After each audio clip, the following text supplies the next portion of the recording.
Today's lesson is The Tech Trends Shaping the Future of Exercise.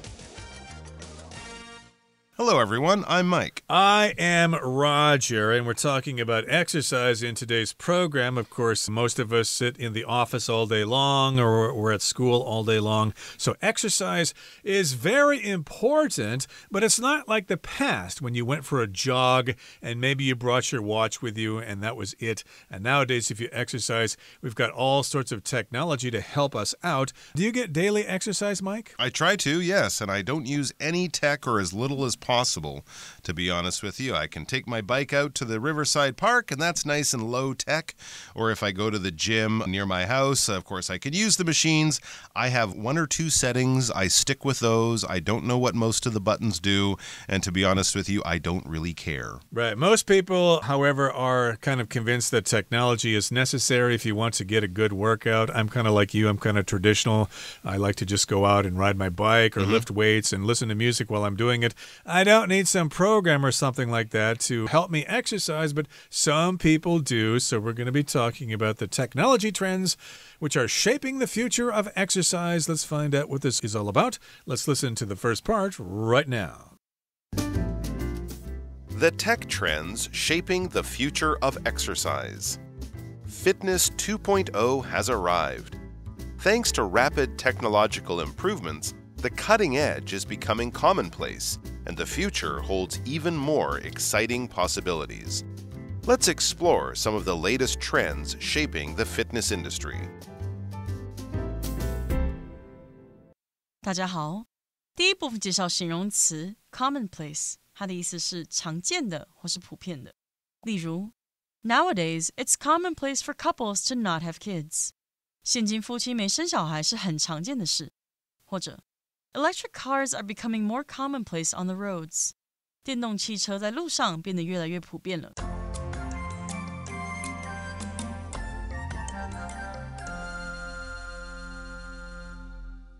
Let's look at what it says here. Fitness 2.0 has arrived. Okay. When we see 2.0, we're often thinking of computers and tech. Often when they bring out a new version of an old machine or an old kind of software, they'll give it a new number to show you that it's quite different. It's the second generation. It's new and improved, that kind of idea. So this isn't probably a real label, Fitness 2.0.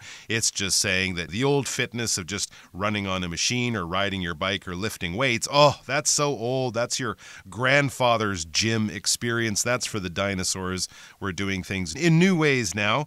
It says, thanks to rapid technological improvements, the cutting edge is becoming commonplace, and the future holds even more exciting possibilities. Wow, that is very exciting. We are definitely living in a time of rapid technological improvements. Rapid meaning fast, improvements meaning things are improving or getting better, and technological, as I said, this is kind of like science and engineering.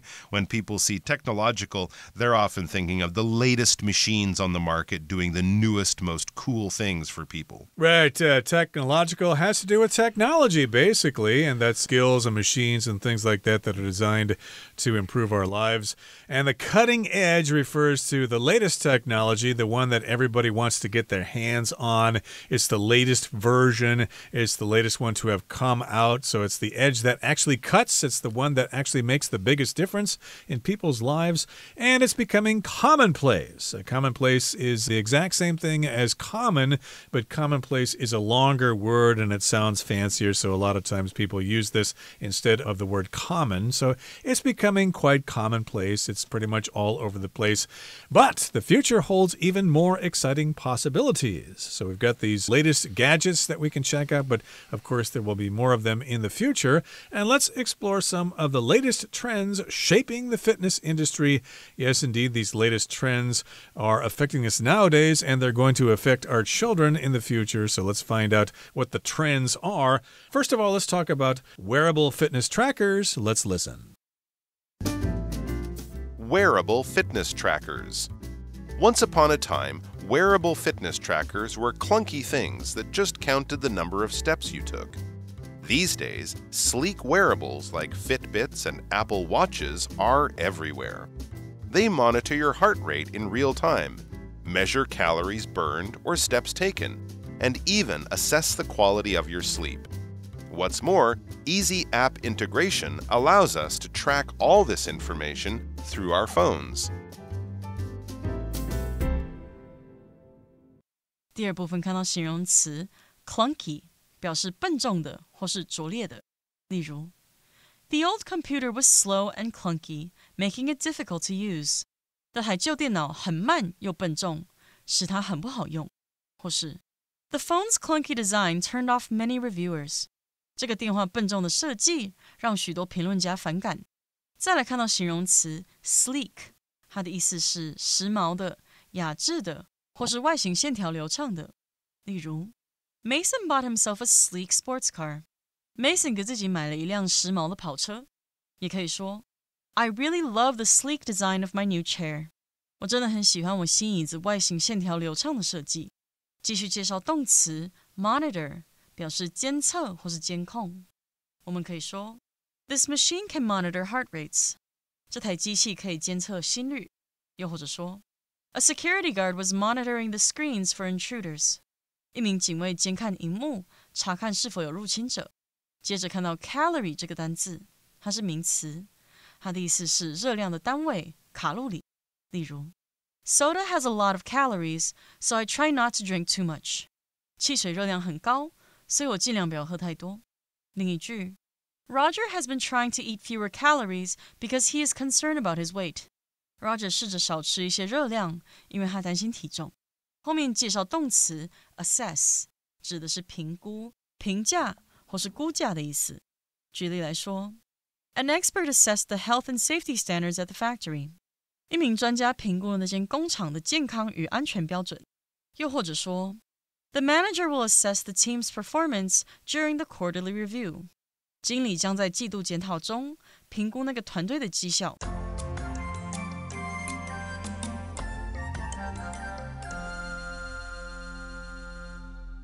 Okay, I've heard of these. They're kind of like wristwatches you wear. I think they're also referred to as Fitbits, or that's a particular brand, I think. Yep. And a number of our friends, I think Mike and myself, we have some friends who also do this kind of work. They wear these fitness trackers, and they're always talking about how they count their steps or whatever, or how they can tell the computer the exact kind of exercise they're doing based on their heart rate and based on the vibration of the device or whatever. So these are fitness trackers that you can wear usually on your wrist. Exactly right. And it says, once upon a time, wearable fitness trackers were clunky things that just counted the number of steps you took.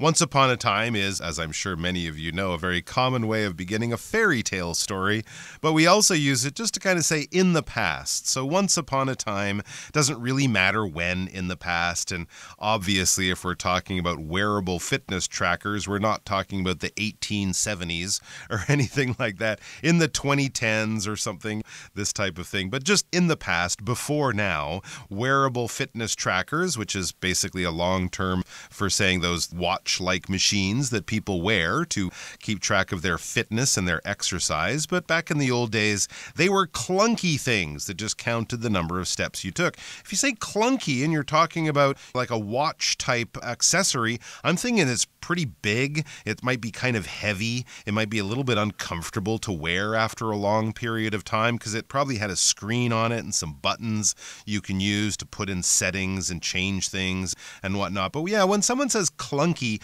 we get the idea that it's a little bit awkward. It's not the most well-designed thing. There might be good reasons for that. There's a lot of technology inside and we can't make it any smaller, but it does give you the idea that it's a little bit large, it's a little bit inconvenient, a little bit uncomfortable. And back in the old day, they didn't do much. They used to just count the number of steps you took. They didn't have many of the functions that we have now. They couldn't even track your heart rate or your breathing or anything like that. They were pretty simple, pretty big, and not the best. But these days, they're amazing. They certainly are. This word clunky reminds me of my first laptop computer that I bought so long ago. It was quite clunky. It was really big and heavy. I think it was actually by Compaq or some company like that. And it actually had a black and white monitor. So that thing was big and heavy and clunky. Nowadays, of course, we're used to things being sleek and small and light. And these days, sleek wearables like Fitbits and Apple Watches are everywhere. So here we've got the word sleek, which is pretty much the opposite of clunky. If something's clunky, it's big, it's clumsy, it is kind of difficult to carry around. So if something's sleek, it's light, it's efficient. Like the body of a greyhound dog, it's quite sleek. They can run really fast. They're very efficient. Exactly right. So they are very efficient and they look nice and they're comfortable to wear and they do a lot, as it says. They monitor your heart rate in real time, measure calories burned or steps taken, and even assess the quality of your sleep. All of that in a little thing you wear on your wrist that's actually smaller than many watches these days. And of course, it's also connected to your smartphone, so you can get lots of data analysis in all sorts of ways. And they give a few examples here. They monitor your heart rate in real time. To monitor is basically to watch something, to pay attention to something, to observe something. And also gives us the idea that it's making sure that nothing gets out of control. Nothing gets too bad. When you're monitoring the children as they're playing, you might just be watching to make sure that no one gets hurt, no one gets in a fight, no one runs out into the street and could get in danger. But you're not actually doing much. You're just sort of standing there. Think of a lifeguard at a swimming pool. They sit in their chair. They might blow their whistle a little bit when the kids are getting a little too loud, but they're really not doing much apart from being there in case there's danger and watching to make sure that danger doesn't get too bad. So these things monitor. They watch your heart rate in real time. So it's not just recording your heart rate. You can actually look on the screen of the wearable fitness tracker or your phone, and it can show your heart rate as your heart is beating. So you can see to the second when you're in the middle of your exercise, whether your heart rate is going up, it's going down. It happens just like as if you're attached to a machine at a doctor's office or something like that. They can measure calories burned. Calorie is a unit of heat, but we often use it to talk about the nutritional value of a type of food, how much fat or sugar it gives you. High-calorie foods are not so good for us.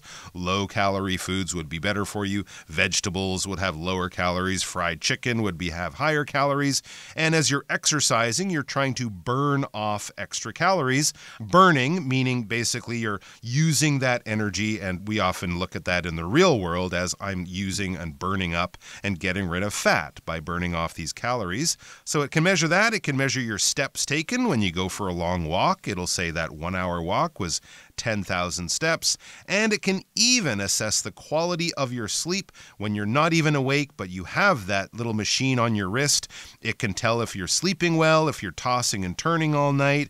It might monitor your breathing and maybe even notice the sound of snoring if you snore or something like that. But to assess, it gives you a report at the end. It's kind of evaluating, judging, or grading your sleep. So we would talk about how teachers will assess their students by giving quizzes and tests and exams. This might give you a report in the morning when you wake up saying, oh, you had this kind of good sleep, this deep sleep, this dream sleep, or you slept very badly, you were tossing and turning all night, so that explains why you're tired. What's more, or in addition, easy app integration allows us to track all this information through our phones. So here we've got something called app integration. The app, of course, is your application. Integration just means when you put things together. 2 or 3 things are put together and they're working together as a whole. So we've got the integration of the app working together with your heart rate and your calories burned, your BMI, all that stuff is being determined together. And yes, indeed, we can track all this information using our phones. So, of course, the fitness watch will be tied into your phone. And then, of course, you can look at the report after you finish your workout. And then, of course, you can figure out if you can run more next time or run less or whatever. It can help you sort of tailor your exercise program to meet your needs. Okay, let's move on now to the third and final part. We'll talk about smart gyms. Smart gyms. Just as wearable tech has advanced by leaps and bounds in recent years, so has gym equipment.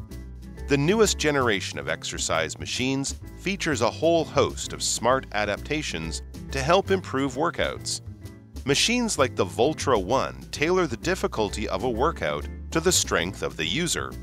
Others, such as Peloton bikes, are designed to be used together with live fitness classes in the comfort of your own home. Current prices for these machines mean that usership is still relatively low, but with production costs coming down, we're likely to see their popularity grow. 第3部分看到名词 adaptation， 表示改变、适应或是书、电影等改编。例如 The company's adaptation to market changes was quick. 那家公司对市场变化的适应非常迅速。也可以说 One adaptation of this play gives the animal characters the ability to speak. 这出剧的其中一个改编赋予了动物角色说话的能力。最后看到 workout 这个单字，它是名词，表示锻炼或是健身。我们可以说 Nathan went to the gym for a workout today.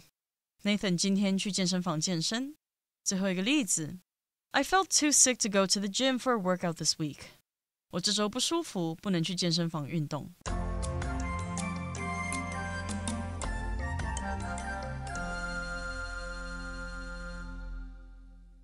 Okay, so now we're going to talk about something called smart gyms. Okay, a gym is a gymnasium, a place you go to exercise.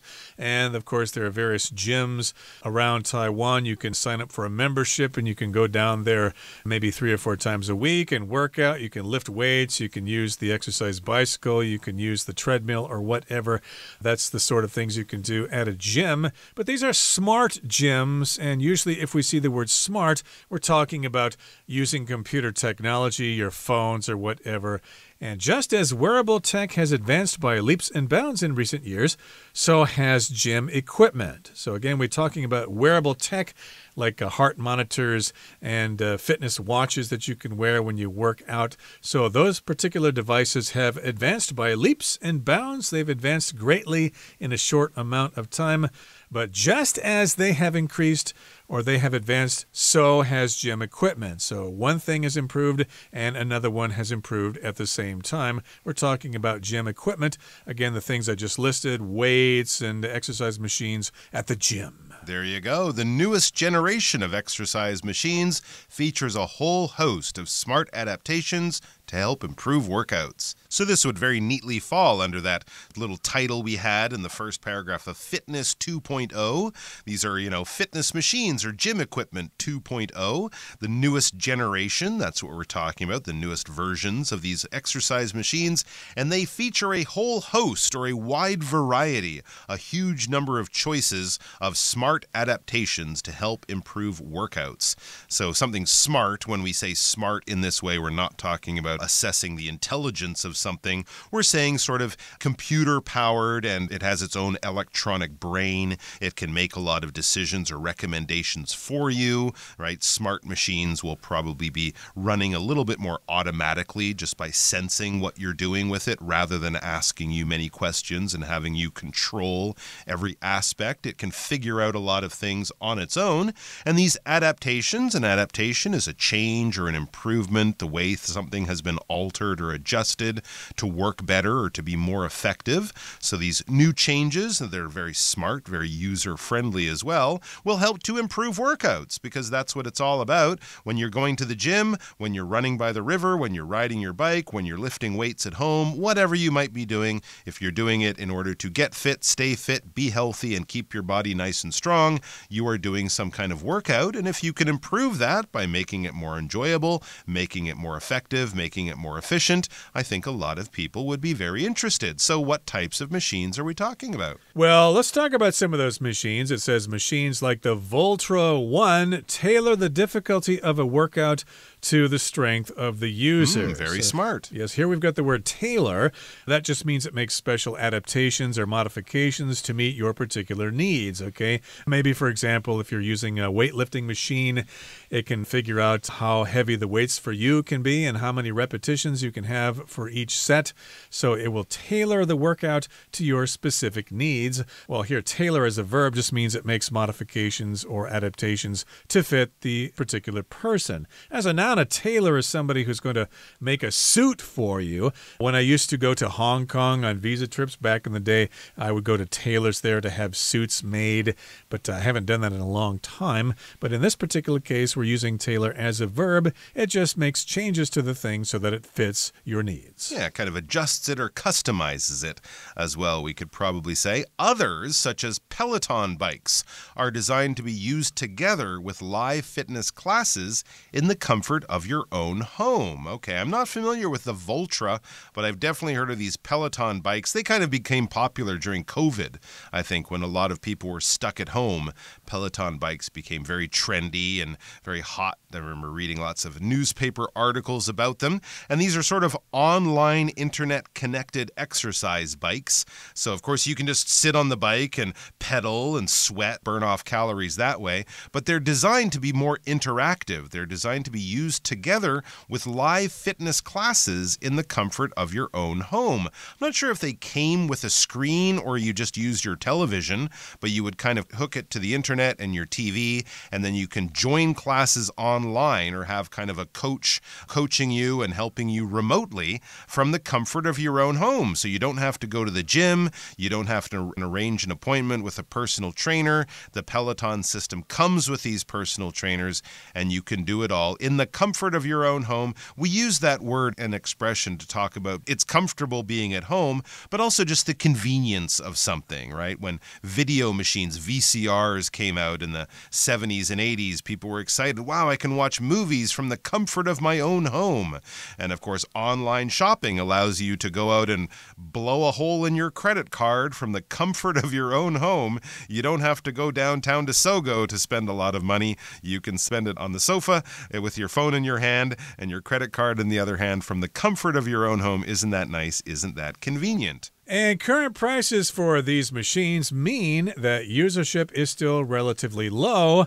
But with production costs coming down, we're likely to see their popularity grow. So right now, these machines are not really that common, so that means they're still kind of expensive. But as they continue to increase in usership, then the prices should come down. Usership just refers to the amount in which something is used.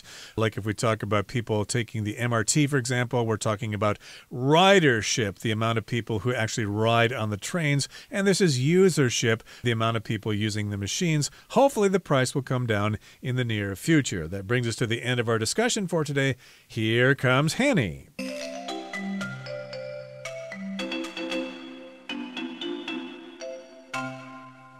各位同学大家好，我是 Hanny。 我们来看今天的文法重点。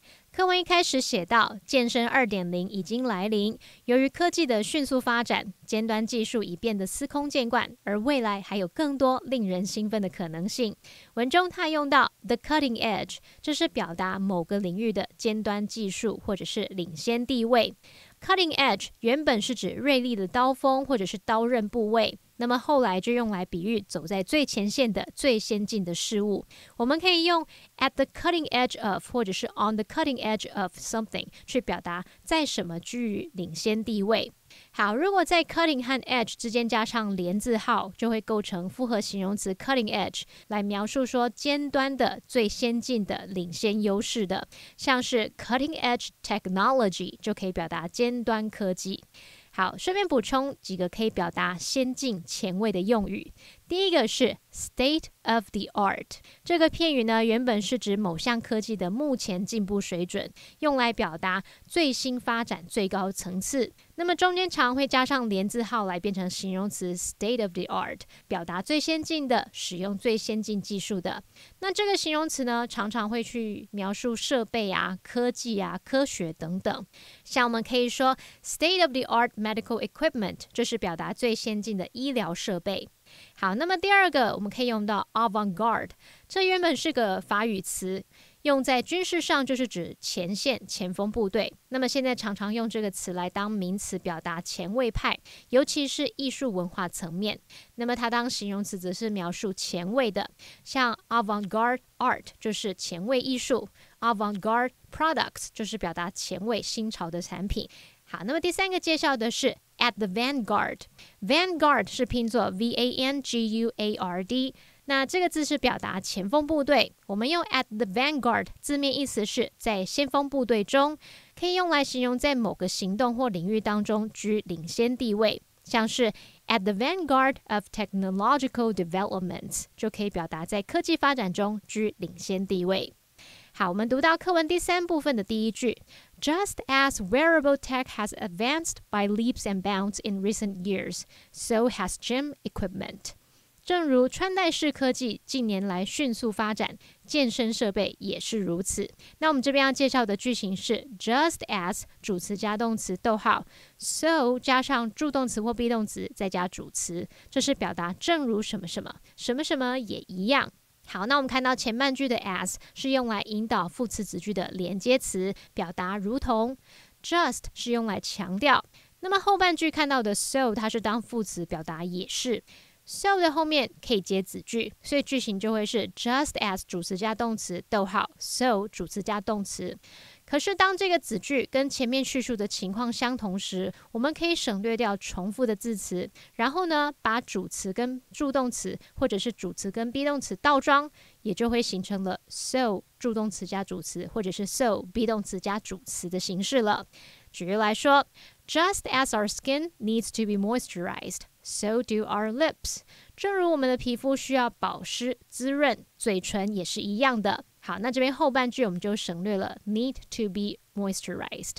好，那么以上今天重点整理，我们来回顾这些单字吧。Technological. The company focuses on developing technological solutions for environmental problems. Commonplace. Wearing casual clothes to the office is becoming more commonplace in modern workplaces. Monitor. We use cameras to monitor the store when it's closed. Calorie. To lose weight, many people try to consume fewer calories than they burn each day. Assess. It's important to assess the relevant risks before starting a business. Integration. This software supports the integration of multiple tools for better performance. Adaptation. A student's adaptation to a new school can be challenging but also rewarding. Workout. Daisy does a 30-minute workout every morning to stay fit.